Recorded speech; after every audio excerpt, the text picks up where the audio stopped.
Shalom. Ndashima Imana. Iyi ni live. Ikintu cyose rero kiri live, meaning you guys, you have to experience everything, right? God bless you. Ningewe ukuri nkunda, benshi munzi kuri Facebook, Instagram, nka ukuri nkunda. Unfortunately, abantu bari kuri Instagram rero, I don't know ukuntu nababwira, but I prefer right now ukora YouTube. It's really best for everybody kugira ngo they can receive the message bayibone. So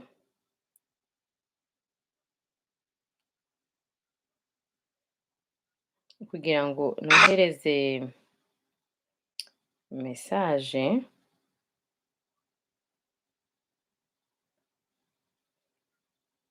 munyihanganire because ngenda kiga bino bintu, how this thing work. Honestly, I'm still learning.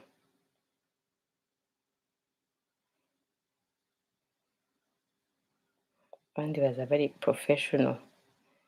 I may not be professional, ariko definitely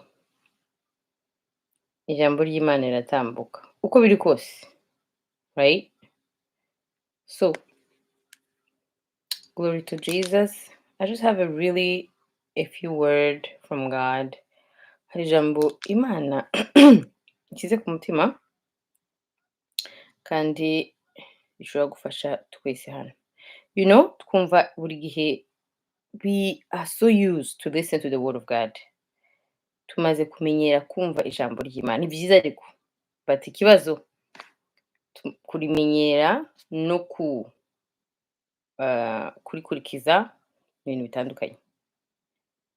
Rero twige kumva ijambo ry'Imana, turikurikize kandi ritugirire kugira ngo nyine ribashe kutugirira akamaro.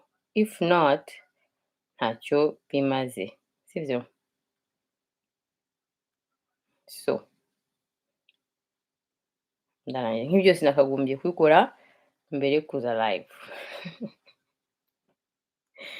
Ariko munyihanganire, uwabishyizeho si njyewe. I mean, byose birashoboka, reka nuko buriya turigora rimwe na rimwe, turigora ugasanga nta mpamvu. Good. God bless you.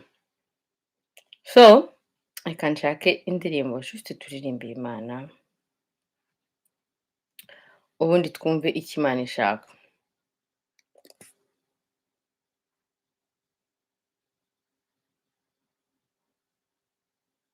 Imana, iteka nkunda ino ndirimbo.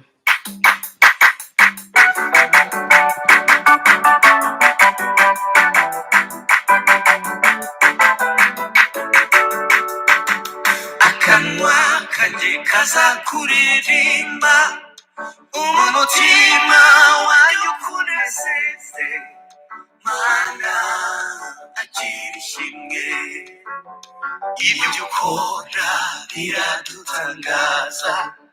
Umutayu butemeshamo amazi, tukanywa tugashira inyota. Ayo mazi n'ibisubizo by'Uwiteka, ubutayu n'intambara duhura nazo uradusubiza, tukumva tuguwe neza. Ushimwe Mana. Ayo mazi n'ibisubizo by'Uwiteka, ubutayu n'intambara duhura nazo uradusubiza, tukumva tuguwe neza. Ushimwe Mana. Kagasubiremo. Sinzi impamvu yakagize kagufi.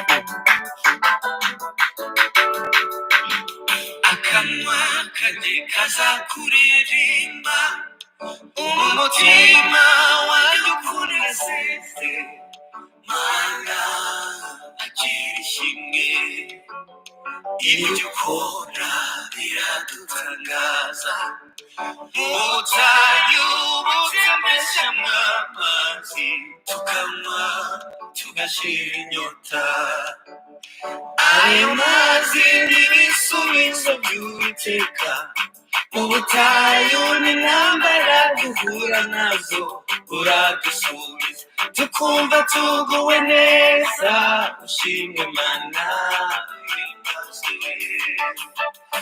ayo mazi n'ibisubizo by'Uwiteka mu butayu n'intambara duhura nazo uradusubiza tukumva tuguwe neza ushimwe mana uhimbaze.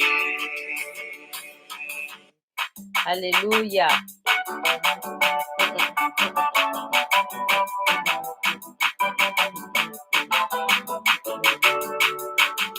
Akanwa kanjye kazakuririmba umutima wanjye ukunezeze mana agira ishimwe ibyo ukora biradutangaza ubutayu butemeshyamo amazi tukanywa tugashira inyota ayo mazi n'ibisubizo by'Uwiteka mu butayu n'intambara duhura nazo uradusubiza tukumva tuguwe neza ushimwe mana uhimbaze ayo mazi n'ibisubizo by'Uwiteka mu butayu n'intambara duhura nazo uradusubiza tukumva tuguwe neza ushimwe mana uhimbaze. Hallelujah.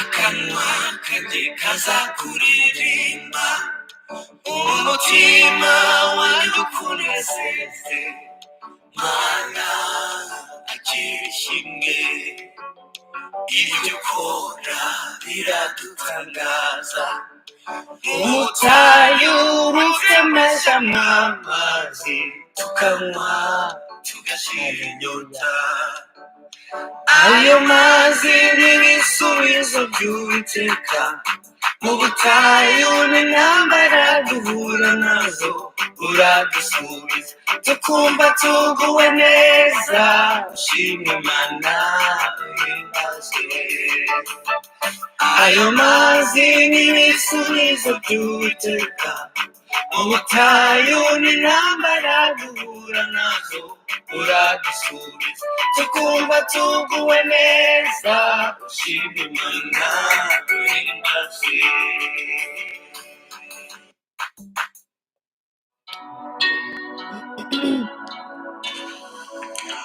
Nous voulons élever le trône de celui-là qui n'existe pas lui-même. Nous voulons élever le trône de celui-là devant qui les anges se prosternent. Amen. Des créatures sans péché, mais devant sa face, ils se prosternent. Nous voulons élever le trône de celui-là qui crée, non pas avec la matière première, mais juste avec sa parole. Oh, que ce Dieu-là ce soir soit élevé en ce lieu. Oui, que ce Dieu-là ce soir soit élevé. Quand nous allons l'élever, sa gloire va descendre. Elle va inonder les cœurs. Elle va descendre. Elle va inonder le lieu où nous sommes en train de l'adorer. C'est pourquoi ce soir, j'aimerais que tu puisses prendre une bonne attitude pour que nous puissions élever le Seigneur. Et je crois que lorsque notre adoration va monter, le ciel va s'ouvrir, les anges vont descendre en ce lieu et nous n'allons pas chanter tel que nous sommes là. Oui, les anges descendront en ce lieu. Et ensemble, nous allons élever le trône de celui qui règne au siècle de siècles. Alléluia.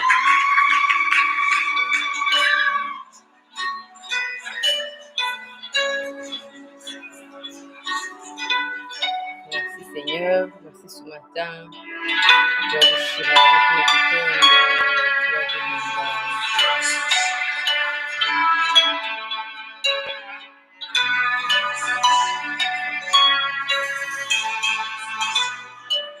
Alléluia. Merci Seigneur.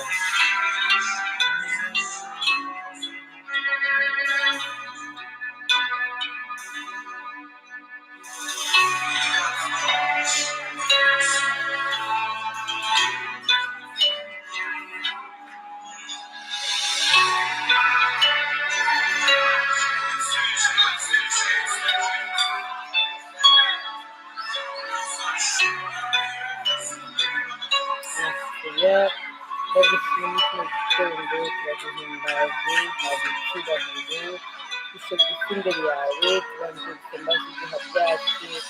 Pardonne-nous nos péchés, Seigneur, de toi twakoze, twagukoreye.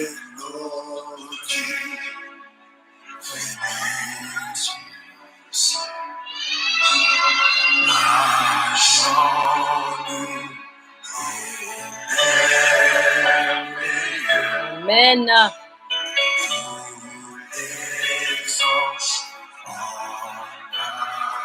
Si tu connais le chant, tu le chantes avec nous.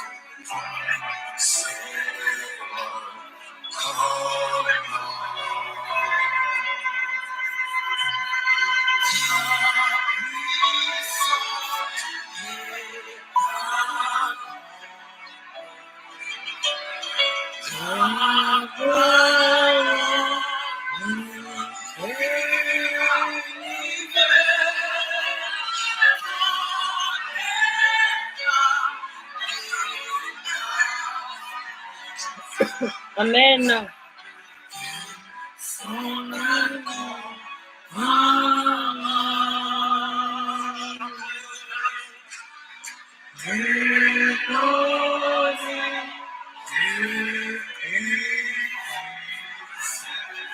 Alléluia. Alléluia. Alléluia.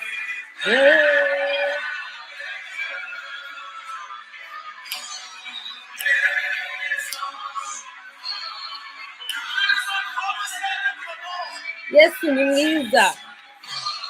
Hallelujah. We worship you, Jesus. We honor you, Jesus. We glorify you, Jesus. You are amazing. You are glorified to our soul, body, and mind. Mu iki gitondo turaguha icyubahiro, tuguha ibyo ukwiriye byose, tuje kuguhimbaza. Hallelujah. Woo! Amen. Imana ndakubashye, turakubashye. Iki gitondo tuguha icyubahiro, twicaye bugufi imbere y'Imana. Hallelujah. Imana habwa icyubahiro, isi imenye kuri Imana, ijuru imenye kuri Imana, n'ikuzimu bamenye kuri Imana, hamenye ko hari abagukunda, hari abakwemeye, hari abaguhimbaza, hari abazaguhimbaza turimo. We are proud of you. We are your children. We are so proud to be called yours. We are Christians. We are Christ-like. We are born again, filled with the Holy Spirit. We are not ashamed of the gospel. We are not ashamed of you, Father. Here we are tonight, today. We came to glorify you, Father. We love you. We are proud to be called your sons and daughters. We are proud to be yours, Lord. Nta yindi mana, nta n'undi dushaka guhimbaza uretse wowe. Tuje kuguhimbaza muri kino gitondo. Umutima wanjye unezerewe ku bwawe. Imana habwa icyubahiro, turakubashye data, turakubashye Yesu Kristo, reka mwuka wera yubakwe, turubashye ijuru, turubashye ibikorerwa byo byose mu ijuru. Turavuze ngo ubushake bwose buri mu ijuru aribwo bumanuka ku isi. Que la volonté du Père soit ainsi sur terre, Seigneur. Que ta volonté, Seigneur, règne. Que tu règnes, Papa. Que tu règnes de gloire en gloire, Papa. Nous voulons, nous désirons être qui tu nous as appelés, Seigneur. Ndagukunda mana. turagukunda, turagukunda, turagukunda, data wo mu ijuru, turagukunda, uri Imana yacu, uri umukiza wacu, ni ukuri ndagukunda, turakubashe, iki gitondo ndekuye ko nkubashe, ndakubashe, amahanga yose abimenye, isi yose ibimenye. The Bible says, the word says, whoever wanna boost shall boost me, Lord. Oh, mwirate mu Uwiteka, wiratana wowe niyo dufite n'Imana yacu n'ubugingo, nta bindi dushaka, nta bindi dukeneye. Imana ndakubaka muri kino gitondo, que ta volonté soit faite, Seigneur. Mana tubara ibyaha byacu, turabona byacu biba byinshi. Mana tubarire, duteze, udusankitiye, wibuke ko tugukunda, wibuke ko tukwemera, wibuke ko tukwemera Mana, nubwo dukora ibyaha kubera intege nke, ariko Seigneur, moi je le dis, je le répète, et j'insiste Seigneur, que tu es mon Seigneur, que tu es mon Dieu, Papa, uri byose ku buzima bwacu, uri byose muri mu buzima bwanjye, uri byose mu mutima, uri byose, habwa icyubahiro Seigneur, habwa icyubahiro, que ta volonté soit faite sur ma vie, qu'aimerait que c'est dans le nom puissant de Jésus. Je t'aime tellement, je t'aime comme je ne peux le dire Seigneur. Habwa icyubahiro we, haleluya. Amen, amen, amen. Ndakubashe Mana, ndakubashe mu buto bwanjye, ndakubashe Mana mu bibi byanjye, ndakubashe mu bintu byose, ndakubashe, niwowe ukwiriye icyubahiro Mana, niwowe ukwiriye la gloire Papa, niwowe ukwiriye byose, niwowe munyembaraga, niwowe byose Mana, niwowe n'est rien sans toi Seigneur, ntacyo twageraho twagusize.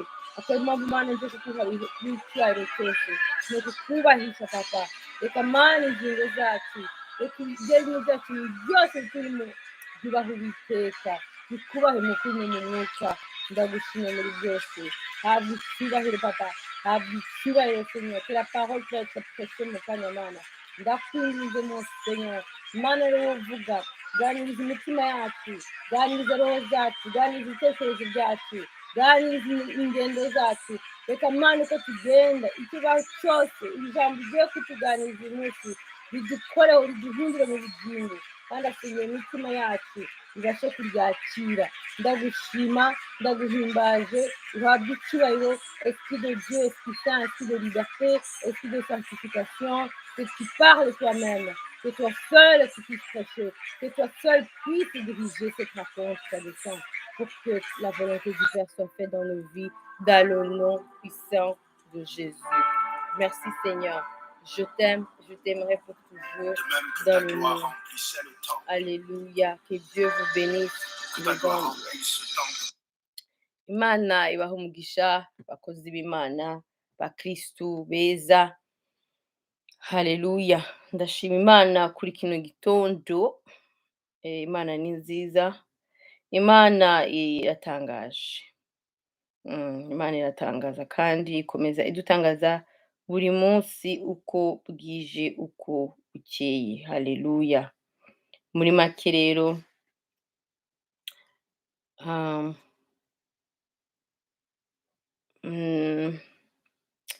Imana ihabwa icyubahiro.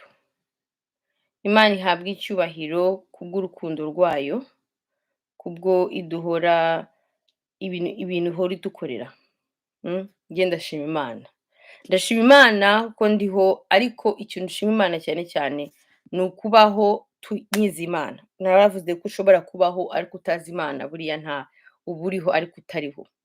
Uba uriho utariho. Ariko kuba uzi Imana, kuba uriho uhumeka and you know God, ukaba uzi Imana, byose ni byiza. So some people really follow me if they don't only speak English. So ubu ntabwo, I don't know how I'm gonna do this, but for now, ndavuga Ikinyarwanda. I will speak in Kinyarwanda. Maybe I can interpret nyuma at the same time, kugira ngo people who follow in English can listen what Imana ishaka kumvuga. Kuko hari abanyandikiye bavuga Icyongereza batumva Ikinyarwanda, kandi ntabwo mfite umusemuzi. Sinzi n'ukuntu nakora subtitles in English here.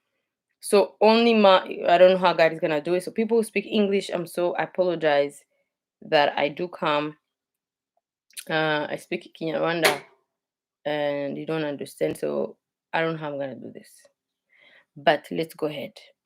I'll try to speak in Kinyarwanda and then in English. Ndagerageza kuvuga ikinyarwanda ubundi mvuga icyongereza kuko hari abantu bavuga icyongereza banyandikiye bati twashatse kureba but we couldn't kubera ko ari ikinyarwanda. So ndagerageza kuvuga mu kinyarwanda n'icyongereza. Hallelujah. Twamaze gusenga. So today hari ijambo Imana ishaka ko tuganira. Hallelujah. I think the title, there's a word that God wants us to speak today. Ngira ngo abonye title iravuga ngo icyo ukora ugikorera nde. Amen. As you can see the title, it says what you do, who do you do that for? Basically, whatever you do that for who? Amen. As a Christian, of course, I'm really talking to Christians. Ndi kubwira abakristo. Maybe if you're not a Christian, I hope honestly you become one. When I mean you become a Christian, I'm not becoming, it's not about a name. It's really becoming a Christ, like to receive Christ as your Lord and Savior. Nimba utari umukristo, nizere ko nawe uzagera igihe wakira Yesu igihe cyawe kitararangira ku isi. Okay, how can I start this? Nk'abakristo, most of the time, nk'abakristo, rimwe na rimwe dukunda kugira ibyo dukora. Tufite ubuzima turi ku isi, turabaho ku isi, mbese hari impamvu turi ku isi. There is a reason why we are on earth as a Christian. If God, there's a reason why we are on earth. Hari impamvu turi ku isi. Iyo Imana ishaka gusa kudukiza, ikaduha agakiza, tukatujya mu ijuru, kwakira agakiza byari kuba bihagije, right? If God wanted us just to be saved and then we go to heaven, then we will be saved and then go right away to heaven. But that's not the case. So we get saved and then we stay on earth. Donc turakizwa tugaguma ku isi. Why? That's something you should ask yourself as a Christian. Then if the purpose is really to get saved and go to heaven, then why do we have to stay on earth? For what exactly? Ikintu nk'umukristo agombye kwibaza rero ko dukizwa tukakira agakiza, noneho impamvu ni iyihe tuguma ku isi? Kuki tutakira agakiza ngo duhite tujya mu ijuru? Icyo ni ikintu umukristo wese agombye kwibaza. Amen. Shatse ko hari impamvu kwakira agakiza ntabwo bihagije. Ntabwo ari Imana idushakaho gusa kwatura ngo twakire Yesu Kristo nk'umukiza n'iki umwami ubundi ngo tujye mu ijuru. Ntabwo ari Imana ishaka. Cyonyine ifite n'izindi gahunda, ifite n'impamvu itugumisha ku isi. So kandi izo mpamvu zidufitiye akamaro nk'abakristo, ndetse zigufitiye akamaro mu kurangiza kwawe k'umukristo ku isi. So if you understand now that there is a reason why you receive Christ as your Lord and Savior and then you stay on earth, you have to question yourself, then there is something else God wants from me on earth that I have to accomplish in order to go to heaven. Amen. And not only that, it's very important for your end. Amen. For your end on earth, if you're still alive in here. So receiving Christ and as Lord said, honestly, it's not enough. If it was really what God wanted just for you, today you will be in heaven, but we are not. So you have to ask yourself then, what is God keeping me here on earth for? Ugomba rero kwibaza ni iki gituma Imana ingumisha ku isi nimba narakiriye agakiza byose kandi ari wo ntego Imana nshakaho kukitanjyanye. Ubwo rero ni ukubera yuko kwakira agakiza si byo byonyine Imana idushakaho, ahubwo hari izindi gahunda idufiteho. So let's do this. Imana ishaka kukubaza wowe uri kunyumva, you who took the time to come and listen. God wants to ask you, do you know who do you live for? Ubaho ku bwande. You consubiza uti, I know it's very easy. As a Christian, you're going to say, I live for God. Mbaho ku bwa Yesu.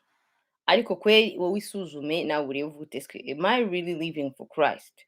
Eske, even ask yourself, am I really living for Christ? Just not saying it. Don't say it. But look at your deeds. Look what you do. Look when you wake up in the morning. Look everything you do in life. Look at yourself and really ask yourself, am I really living for God? irebe wisuzume ureke ibira by'amagambo uvuga ngo yego ngo mbaho kubw'Imana, mbaho kubera Imana, mbaho kugira ngo mpeshe Imana icyubahiro, no. Isuzume urebe ko ubuzima bwawe nimba ubaho for you, ubaho ku bwawe cyangwa ubaho kubw'Imana. Urebe ko gahunda zose ukora, aho ibyo ukora byose ubikesha Imana, kandi ntosema kubikesha Imana uvuge ngo ndabiguhaye Imana, ahubwo ubaze uti si ibyo ndimo, ibyo nicara, gahunda mpanga nizo guhimbaza Imana, nizo guhesha Imana icyubahiro. N'ibyo mbamo byose eske mbikora nkorera Imana cyangwa nikorera cyangwa nkorera abantu? Amen. Wirebe wisuzume by'ukuri, apana ibi byo gukabya, byo gushaka there sometimes abakristo twiyemera dushaka kumvisha ko dukorera Imana, twubaha Imana kuko ujya muri church Sunday, ujya muri church Wednesday, ufite umurimo ukorera muri eglise. Ibyo ntabwo ari byo rwose I'm talking about. Ntabwo ibyo ari byo Imana ishaka kutubwira. Ibyo ukorera mu rusengero, ibyo ukorera everyday ahantu, ibyo n'umuntu wese arabikora, n'apagani yewe bagenda bagakorera iyo dimanche, bagakorera Imana, bakora Imana iyo dimanche ubundi bagataha. Ndi kuvuga ubuzima bwawe. Imana iri kutukubaza ubuzima bwacu. Ese ubuzima bwacu kweri bukorera Imana? Ibyo dukora byose tubikora for the Lord. Ibyo dukora byose tubikorera Imana. Icyo nicyo kintu Imana ishaka kutubaza. Nta kindi ishaka kutubaza today.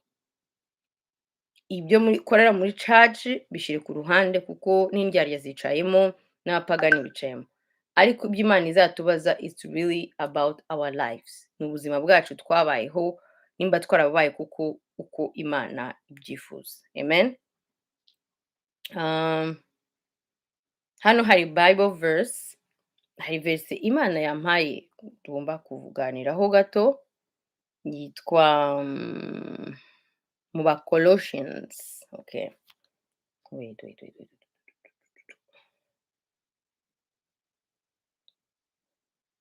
Amanote nafashe. Okay. Ikintu cya mbere tugomba kumenya nuko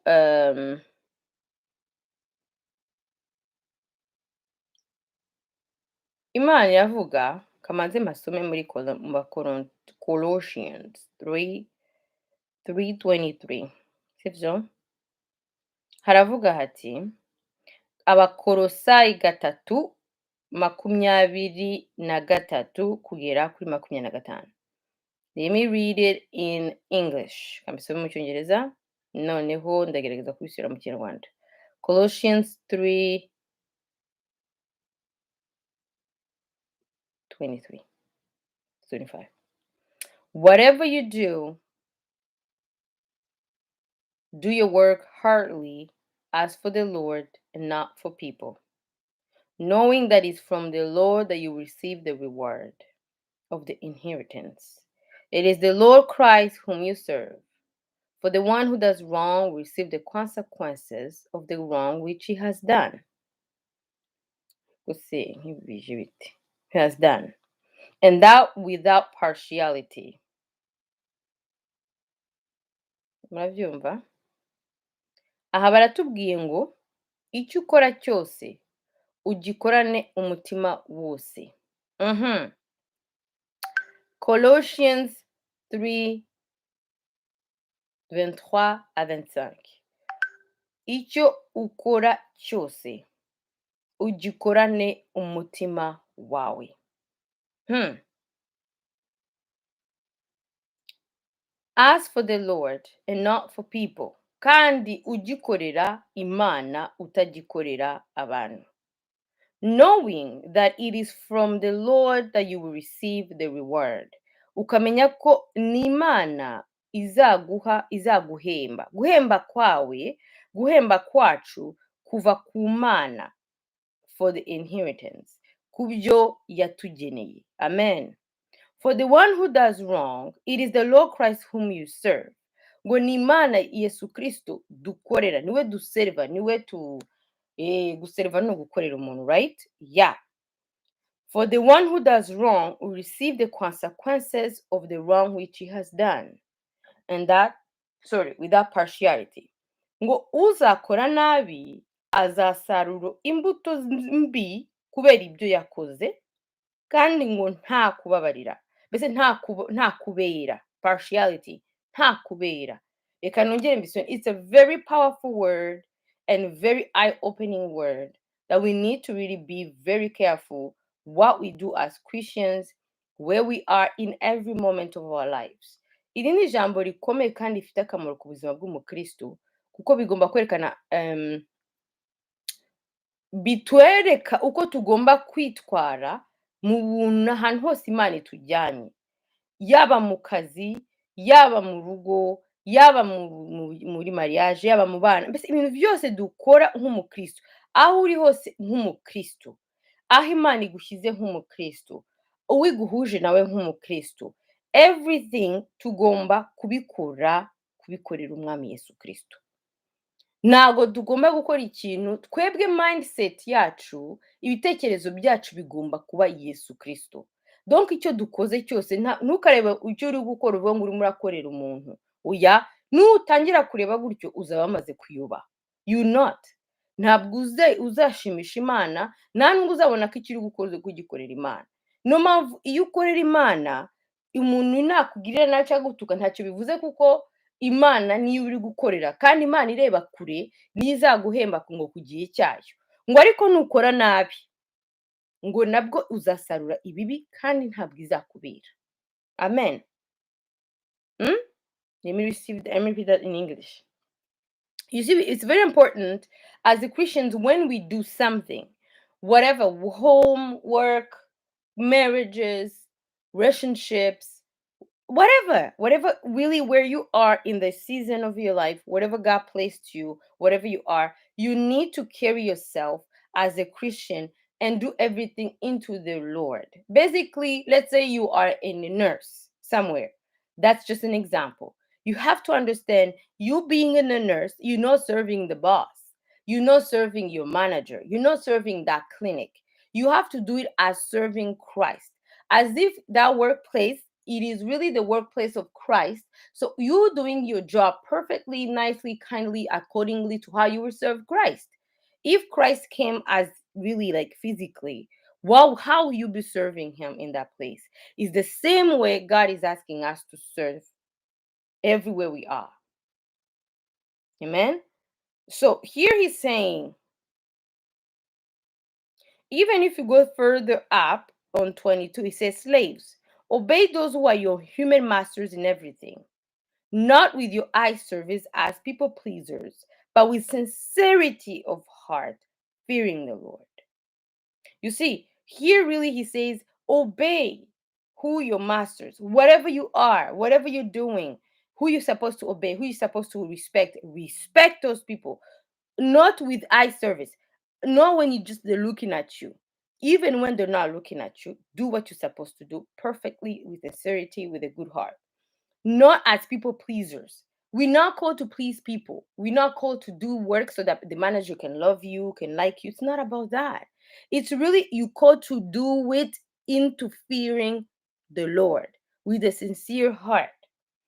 So hano hatubwiye uzamutse kuri 22 hejuru ngo slaves doko ni abakozi babandi ba abacakara, ngo mwubahe ababakuriye, mwubahe boss banyu, abamanager, uko biri kose mu bintu byose, ngo in everything.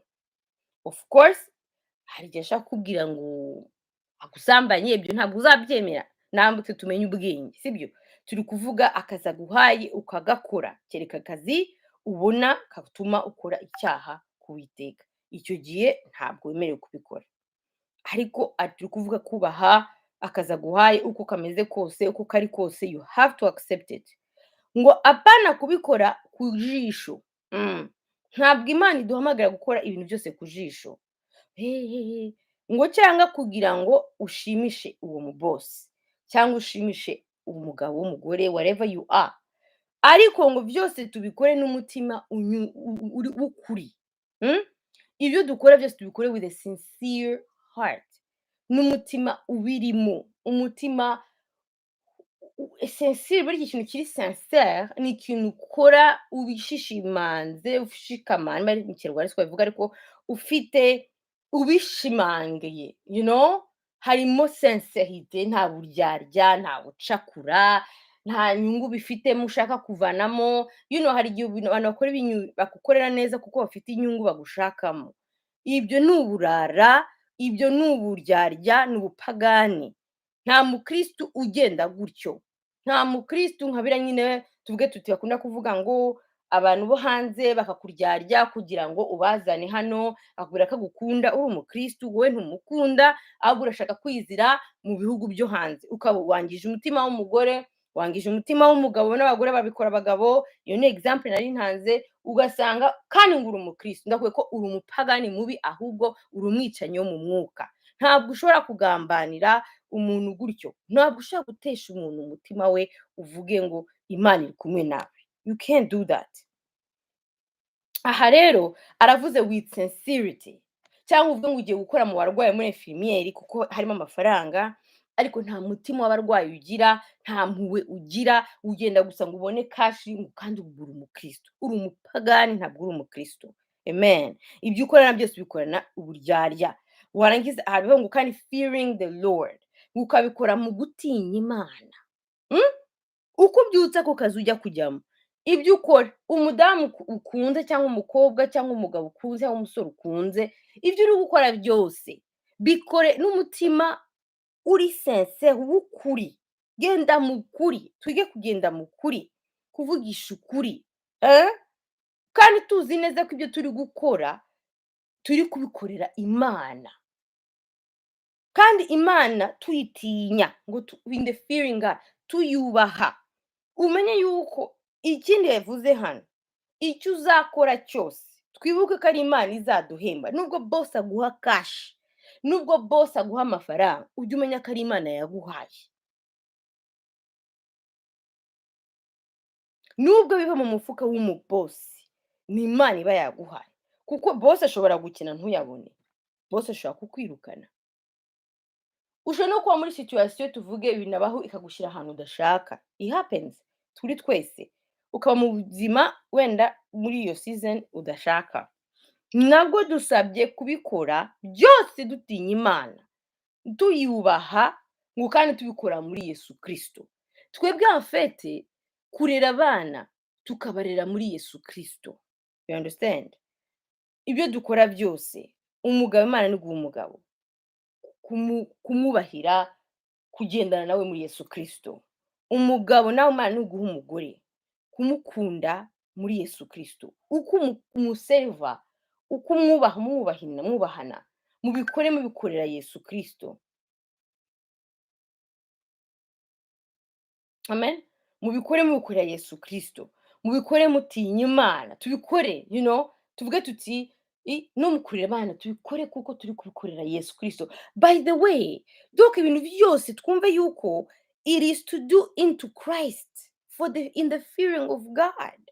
We do it kugira ngo tubikora twige muri Yesu. We don't do things ngo abantu bakubone, babone yuko ufite ibyo uri gukora, ngo cyangwa kuko ushaka gushimisha abantu. Ibyo bintu bibiri, ce n'est pas ce que Dieu veut. Ntabwo ari iby'Imana iri kudushakira. Umukristo ntabwo agendera ku jisho, kandi umukristo ntabwo agendera kugira ngo ashimishe abantu. Twebwe tugendera kugira ngo twubahe Imana, dukorere Yesu muri byose, kugira ngo Imana noneho tuyiheshe icyubahiro muri byose. Mwabyumvise ukuntu abakristo Imana irimo iradusaba uyu munsi. Ikibazo abakristo justement dufite, dukora ibintu byose kubwibone, abantu baturebe, bakwemere, bumve ko uri umuntu, uri muri gitangaza, ufite icyo ukora, bakwadimire, but the Lord is saying no. Ntabwo twamagare kuba admiré par les gens. Ntabwo twamagare kugira ngo abantu batwemere cyangwa batwumve, cyangwa ngo ukorere ku jisho nk'indyarya.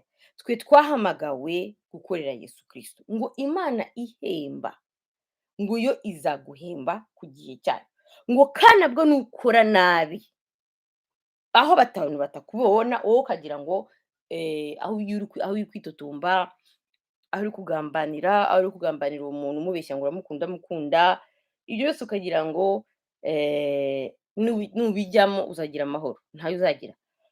Imana yavuze ati for the one who does wrong, ngo ku muntu uzakora nabi, ngo azakira ingaruka z'inabi yagize, kandi nta kubera. Yesu ntabwo azabera. Ntuzajye ngo azakubera, wowe se urinde. Ibintu uba wapanze mu mutima, wapanze gukora, byose uzabisarura. Aho umuntu abona, aho umuntu atabona, mbikubwije ukuri nk'umukozi w'Imana, kuko iri ni ijambo ry'Imana, uzabyishyura. Kandi nukora neza, ukihangana, ugakora byose ubona uri Yesu Kristo, ukamubwire ni ukuri ko Imana kino kintu, if we grasp this truth, our lives will change. Imigambi myinshi, many of the enemy's traps, igufatiramo, hari nyinshi uri bubohoke. If you understand, numva icyo Imana ikubwiye umunsi. Ibintu byose tubikorera Imana, ibintu byose tubikore mu gutinya Imana, ibintu byose tubikore atari kugira ngo uyanyemerere. Doke mu rugo, umugabo n'umugore, umenye ko ugomba gukunda umugore wawe, apana kugira ngo akuzuze, ngo nawe umwuzuze. No, bikorere Yesu, bikorere Yesu, bikorere kubaha Imana, bikorere kuko utinya Imana. Imana izibibona ibyo ukora kugira ngo uyubahe. Iyo mvuze ukuri neza nyine, iyo gukorera Imana ni ikintu ukoresha nyine imbuto Imana yatubwiye kuzikorana. Ubugwaneza, kwihangana, ibyo byose biri muri Galati 5:25. Bireba imbuto z'umwuka wera. Uko niko gukorera Imana. Wowe ukavuga uti umugore ntabwo ari gukora ibyo nshaka. Ntabwo afite iyi mentalite dufite ngo umugabo niwe uzanyuzuza cyangwa umugore niwe uzanyuzuza. Please, ntabwo nahamagare kuzuza wowe, nawe sinaguhamagara kunyuzuza. Ni Yesu Kristo wenyine ugomba kutwuzuza. Niko bavuga. Twahamagare guservanya, nzi uko bita mu Kinyarwanda, kugira ngo twubahe Imana. Nabwo kandi ntabikoze, ntibivuga yuko wowe utabikora, cyangwa wowe utabikoze ntabikora. Kuba dufite ino connaissance, tuba tumaze kumenya bino ko Imana iduhamagariye ibyo dukora tubikore byose muri Yesu Kristo. Apana ku jisho, cyangwa se kugira ngo we please people, abantu badushime. Ntabwo aribyo twahamagara gushimwa n'abantu. Amen. Iyi ni ijambo rikomeye cyane. Obey. Whatever you do, do your work hardly. Ngo icyo ukora cyose gikorane umutima wose. Umutima wose. Uri mu kazi, bikorana umutima wose. Nta kwitotomba, hari batagafite. Imana yakagwa, bikoreye n'umutima wose. Uvuga uti niwe mbikoreye Imana ndagushima. Urugo rwawe rukore n'umutima wose. Abana bawe barere n'umutima wose. Ukubayeho bikore n'umutima wose. Ubikorera Imana, uvuga uti Imana, ibyo byose niwe mbikesha, niwe mbikoreye. Niyo mpamvu umuntu nakwemera cyangwa atakwemera ntacyo bizakubwira, kubera yuko ntibizanakuvanaho. Hari n'abantu bava mu rusengero, donc ifo tutarasobanukirwa byinshi dukora by'amafuti. Ushobora kuva mu rusengero kubera ngo utakunze umupasiteri cyangwa atakubwiye neza, ariko uzi neza ko ari Imana yahagushyize. If you know very well that it's the Lord who put you in that church, but because the pastors abused you, or the pastors, iyo mvuze abused you, really I'm not meaning like yagufashe ku ngufu cyangwa no, ndi kuvuga pasiteri ni umukunzi cyangwa hari ibibazo biri aho, ariko uzi neza ko Imana yagushyize, ntacyo uzaba. Ibyo bazagukora byose uzabyihanganira, kubera yuko ntabwo ukora ku bw'ijisho ngo pasiteri akwemere cyangwa kumve, cyangwa kugira ngo bagukunde. Oya, ubikorera Yesu Kristo, ubikora muri Yesu Kristo kugira ngo ushimishe Imana. Wabyumvishe? Niyo mpamvu rero ikintu cyose ukora ugikoze ku bwawe, cyangwa ugikoze kugira ngo ushimwe, ugikoze kugira ngo ube recognized, niyo mpamvu bivamo nyine. Niyo mpamvu ugwa, you fall. Nk'umukristo uragwa kandi uba ugiye nk'umupagani. Ariko abakristo twebwe twaremewe ibintu bibiri: gushimisha Imana, kubaha Imana, no gukorera Imana. Nta handi. Donc ça veut dire ubuzima tubamo uyu munsi nk'umukristo, as a Christian, the life you're supposed to be living right now, is the one that pleases the Lord in everything. Into the Lord, fearing God. Knowing the time will come when He's going to reward you for the deeds you have done. People approve you or not, the boss loving you or not, your children appreciating you or not, your husband, wife appreciating or not, whatever it is, it does not matter how people perceive you. What matters is how the Lord perceive you. And it will make you do things in a proper way, because now you're not doing to please people, you're not doing for the eye of the people, you're doing things into the Lord. Amen. So bizatuma witwara nk'umukristo kandi ukora imirimo y'abakristo nzima, kuko byose uzabikorera Imana mu Mana kugira ngo ihabwe icyubahiro. Urumva rero niki Imana iri kudusaba ko twese tugomba gukorera Imana. Ibintu byose dukora, ibyo tubamo mu buzima, tugomba kubikora muri Yesu Kristo.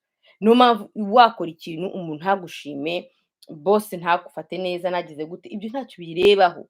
Wowe icyo bikora ni ukuvuga uti ngiye ku kazi, ngiye kurongora, ngiye gukunda umudamu, ngiye gukunda umugabo, ngiye gukunda umuki, kugira ngo mpeshe Imana icyubahiro kandi Imana nzamuseriva, nzamwubaha, mbese ibintu byose tuzakora, nzakora, nkora, mbyuka, ngira nte, ni kubera Imana nyubaha, nyubahisha, igihe k'Imana izampemba. Si ukugira ngo abana bankunde cyangwa banyemere, si ukugira ngo kazi banyemere cyangwa, no, it's not about that. Ntabwo ari ibyo. Twebwe twahamagariwe byose kubikora muri Yesu, no kugira ngo duheshe Imana icyubahiro, yiheshe icyubahiro mu buzima bwacu. Umukristo ni icyo ahamagariwe, umukristo ni icyo.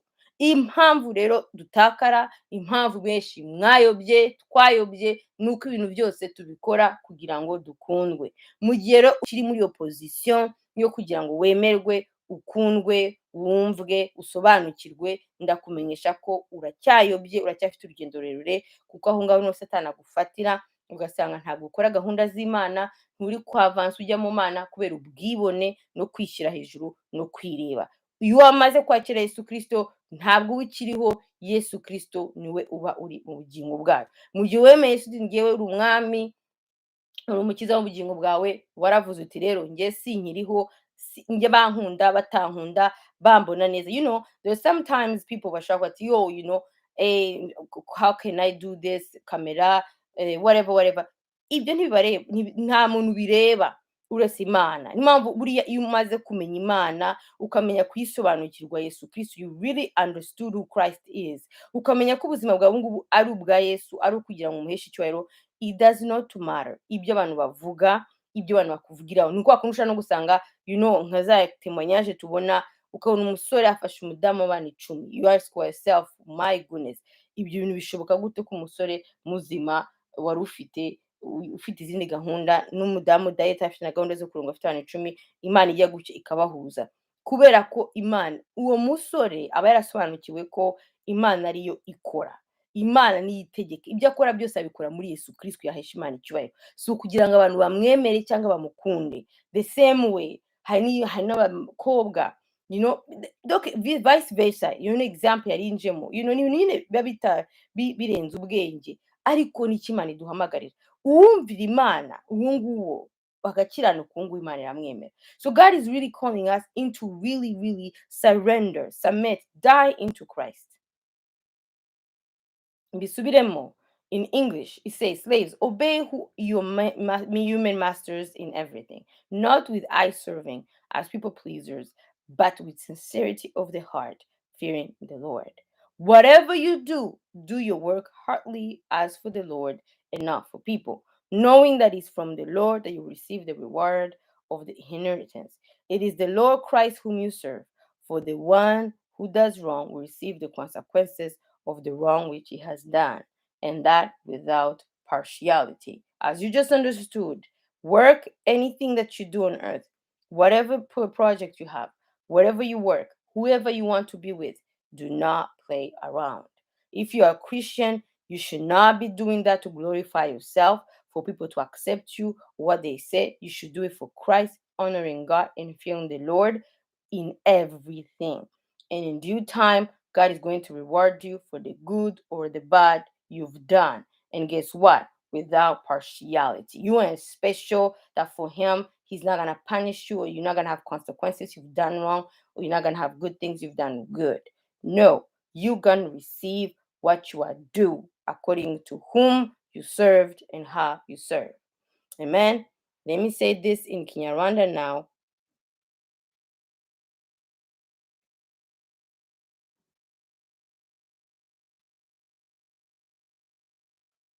Mu Kinyarwanda haravuga ngo mbata mwumvire bashobuja bo mu mubiri muri byose, ntimubakorere bakibareba gusa ngo muse n'abanezeza abantu, ahubwo mubakorere mutaryarya mu mitima yanyu, mwubaha Imana.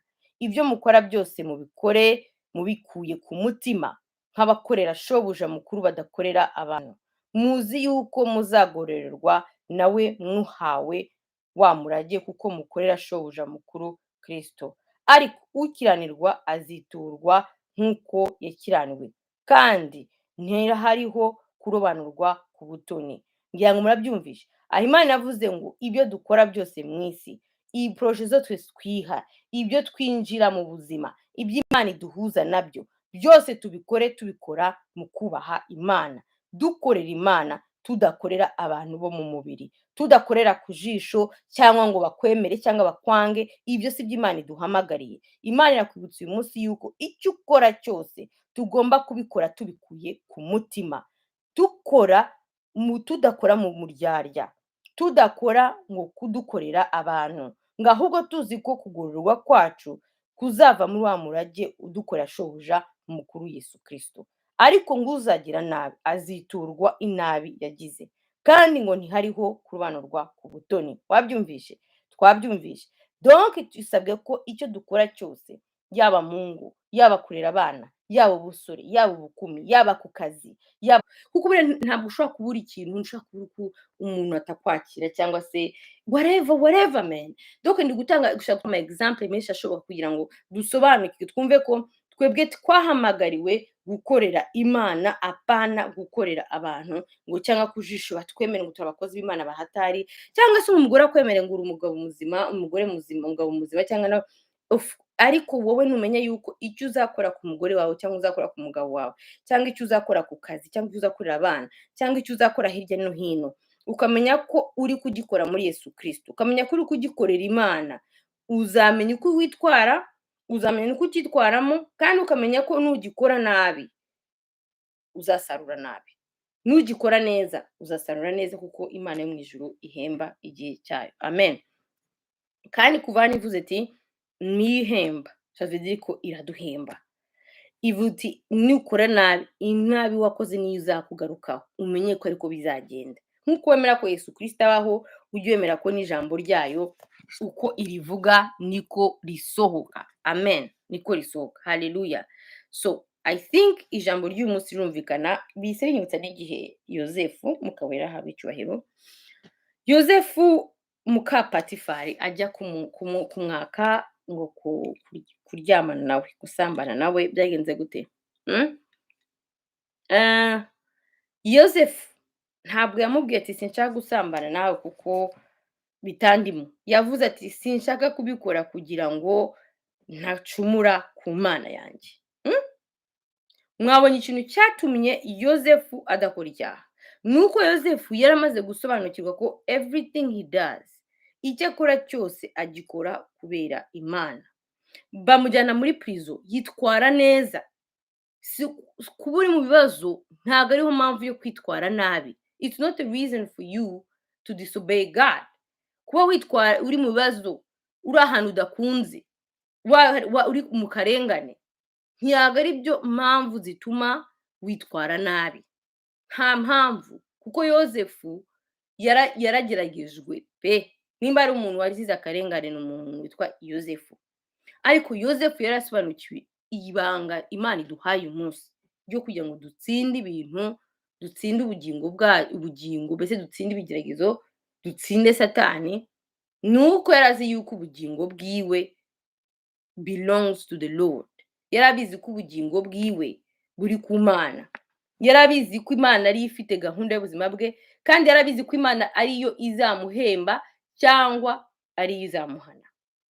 Ntabwo ibyiringiro bya Yosefu byari ku bantu, ntabwo ibyiringiro bya Yosefu amunezero, ibyiringiro ngo yumve yuko Imana igomba kohereza umuntu kugira ngo yumve anezerewe umutima, yumve yuko agakiza kiwe kari ku muntu, no, ntikari ku muntu, ndetse ntikari ku mugore wawe n'umugabo wawe, nimba ari nabyo ushaka utekereza, kari kuri Yesu, ku Mana. Iyi Mana yaremye ubugingo ni yonyine ishobora kuwunezeza. Twebwe Imana ituzana mu buzima hamwe kugira ngo tugire icyo tugeraho ku isi, ariko amaherezo roho yuzuzwa n'uwayiremye. Ntabwo umuntu yaremye roho rero kugira ngo wumve ko agomba kukuzuza kugeza aho wumva ufite amahoro. Ntibishoboka, ntibishoboka, kuko nimba ugitekereza gutyo uracyayobye. Imana igutabare. Si turi umukristo birababaje. So ndo kurumva, I think you understand my point. The Lord's point is Joseph yasobanuye irino banga Imana iduhaye today, nuko ibyo yakoraga byose, ubuzima yari afite bwose, yabukoraga abikorera Imana.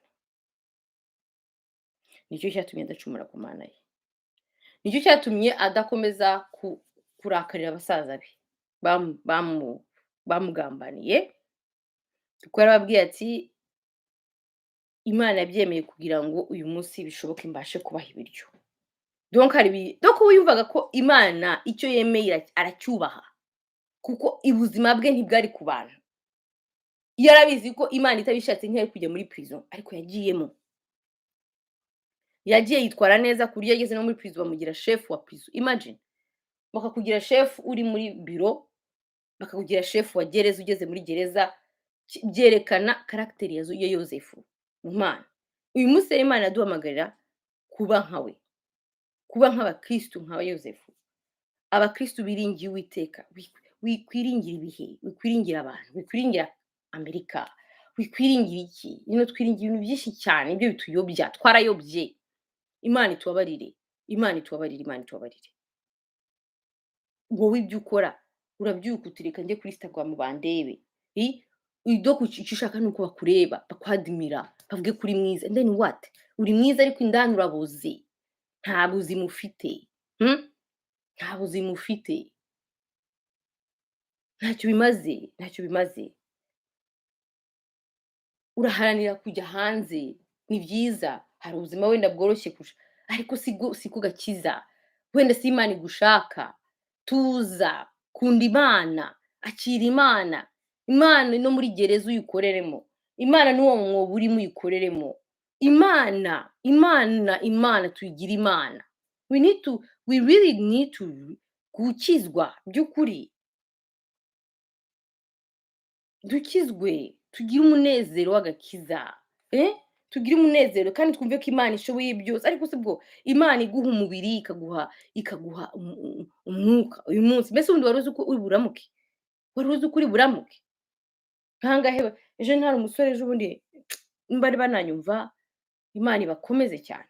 Umusore imyaka 20 n'ingahe wari umaze university kwiga, amaze kubona diplome, yaryamye abyuka, barabyuka basanga umuhungu yagiye, yapfuye, atarwaye, without being sick, atarwaye. Ubwo se amaproje yose umuntu aba afite, nicyo duke ntabagiye. Nkuko nabwiye papa wanjye yitabye Imana agomba kuza hano, byose yarabizi. Dans 2 semaines yari yagiye. Donc nshatse kuvuga iki? Nkuko ubuzima butangwa n'Imana, n'imibereho itangwa n'Imana, ntabwo ari abantu. Kwiringira abantu, reka kureba abantu, hamurizo kunga atari ku bundi ngo ngo nta muntu ndabona ngo ugenda kuri YouTube cyangwa live ngatikoze ngo bigende bite. Unyadimire se, nubu nutanyadimira se biratuma ntavuga ijambo ry'Imana, biratuma se imbaraga z'Imana zidakora. No, suko ntabishoboye, I can, but it's not ntabwo ari necessity, ntabwo ari necessity. ntabwo ari necessity. Gusa nshatse kuvuga ko iyo ifuko tugera ahantu tubohoka tukumva ko ibyo dukora tubikorera Imana. Niba itadushimishije umuntu ashaka kukubona nabi pe, ariko wowe ukaba uzi ko ukora neza.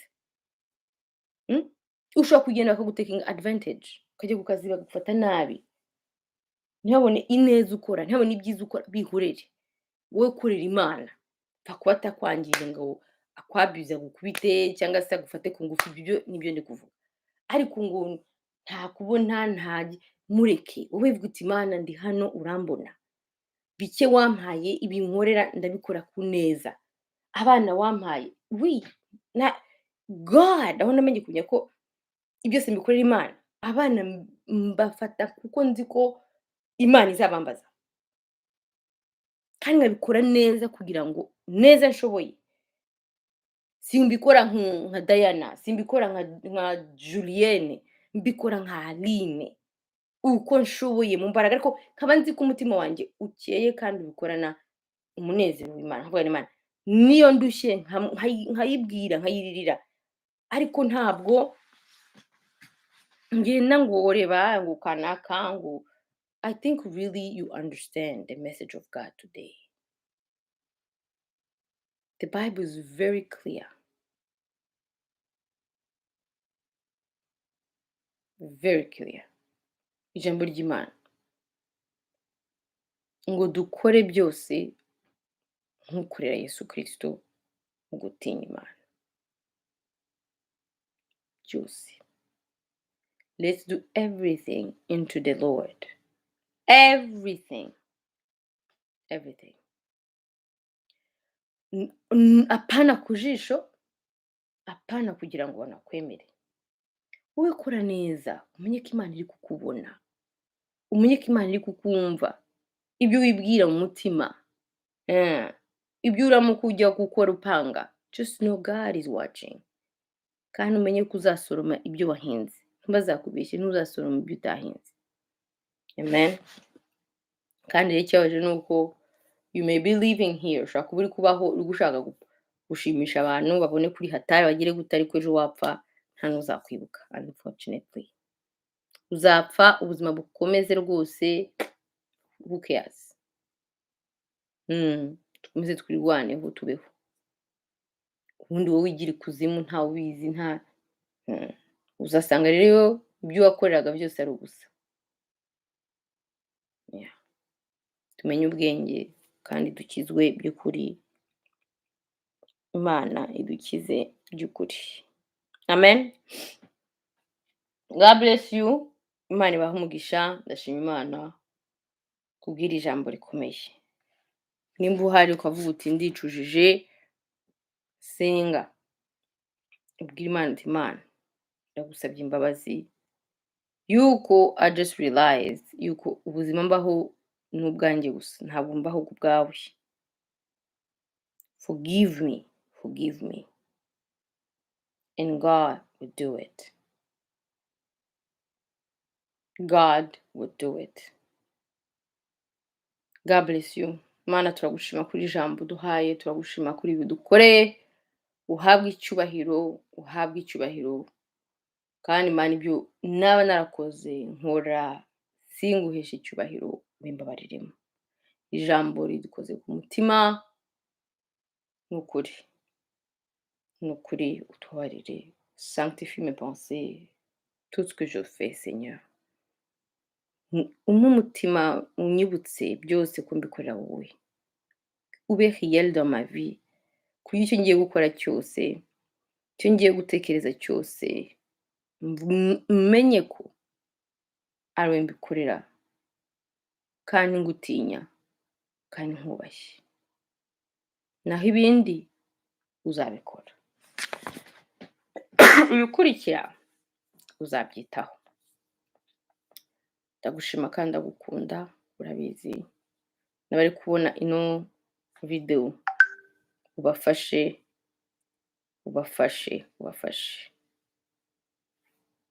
Mu izina rya Yesu Kristo. Amen. God bless you. Ndashima Imana rero ko ijambo ryayo rigiye risohotse, kandi nizere ko ihinduye ubuzima bwacu. Amen. Yari ukuri nkunda. Ubwo rero every week nzajya nsohora video kugira ngo uko Imana ishoboje kwa, reka tuvuge gutyo. Sawa.